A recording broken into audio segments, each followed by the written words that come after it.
You know, I'm pretty quick to forget that a lot of the driving and riding simulators aren't made by the same people. Of course, when you look at franchises like Gran Turismo and Forza, it's pretty easy to see that difference. But when you look at other simulators like the MotoGP series and the game I'm going to review today, it's pretty hard to tell them apart, especially when they look so similar.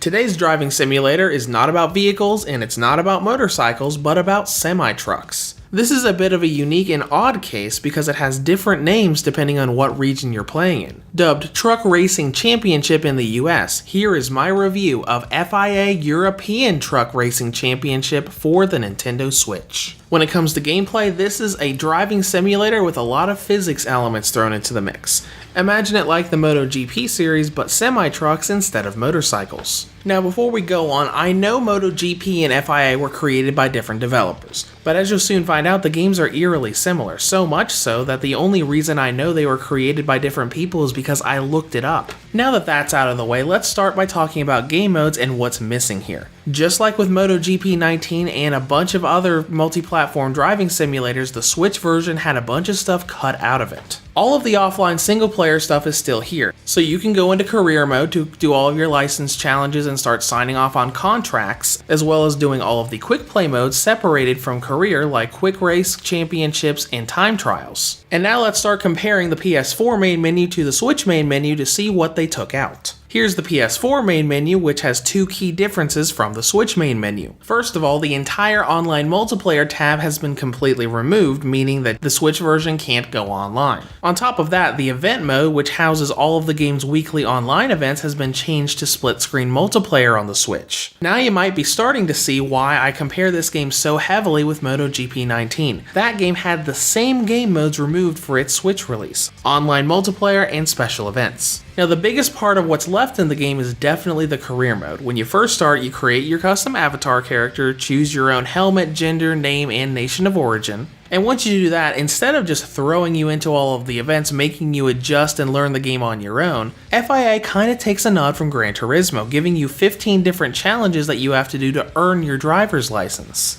These are all easy and short missions that have you performing various things that teach you how trucks handle all of these types of circuits and races versus cars. I like this because it reminds me of the driving school and mission challenges from the Gran Turismo series. You have 3 different tiers of passing for gold, silver, and bronze, and they're all really short so you can go through them pretty quickly. Now once you get your license, you gain access to all of the events and features of career mode. You've got your calendar that handles all of the different events you can do, like practicing on circuits, doing actual races, and signing contracts. And then you've got all of your other little parts of career mode where you can take a look at your stats or use credits earned in races to upgrade all of your trucks. Once you start an event and get out on the racetrack though, the simulation feel of this game really starts to set in. Trucks handle very differently than any other vehicle that you can be driving down on a circuit. You can't just speed a semi-truck down a racetrack and immediately just do a hard turn to the left and expect it to take that turn. There's a lot of gentleness required when you're handling trucks, and the game represents that very well. You have to brake very early, ease yourself into turns, and even turns that don't require the brakes require that gentleness and letting off the accelerator. It's very easy to lose control of this sort of truck, so it's a bit of an adjustment phase to have that racing mindset of wanting to go as fast as possible, but constantly thinking about and managing every little piece of your truck from its handling to its brake system. And speaking of its brake system, that's also a really big unique feature that this game has that other games don't. Semi-truck brakes heat up very easily, so they need cooling systems. In this game, you actually control that cooling system.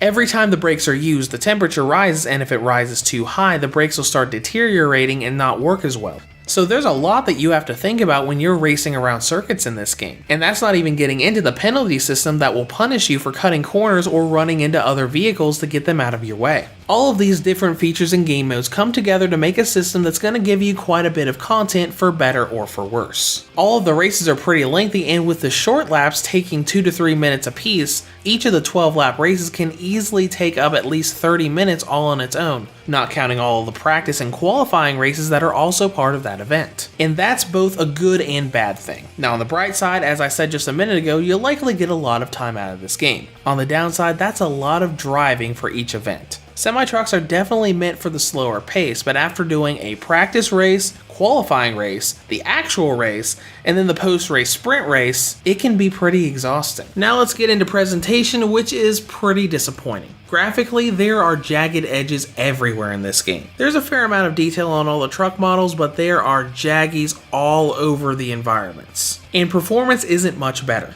When you've got it in handheld mode, the frame rate is all over the place, and the experience just feels very rough when you're playing through the game. It is a bit better when you've got it in docked mode, but the frame rate still isn't perfect there. On the bright side, that's pretty much all the performance problems. I never had the game freeze or crash on me. The load times are decently long, but not overbearingly long. So let's get right into battery life, which is pretty decent on both models. For the original Switch model, FIA has a battery range of 3 hours and 11 minutes on high settings, up to 4 hours and 5 minutes on low settings. And for the version 2 or Redbox model, it has a battery range of 5 hours and 41 minutes on high settings, up to 6 hours and 23 minutes on low settings. Now in conclusion, FIA turns out to be a pretty interesting driving simulator around semi-trucks. Now on the downside, there is a large chunk of missing content as well as a host of visual and performance issues. But if you're willing to deal with those issues and don't mind spending a nice long time on each racing event, it does some things on the track that I don't often see in the genre. Reviews to Go rates FIA European Truck Racing Championship for the Nintendo Switch a 6 out of 10. If you have any comments or questions, feel free to leave them below. Thanks for watching and have a great day.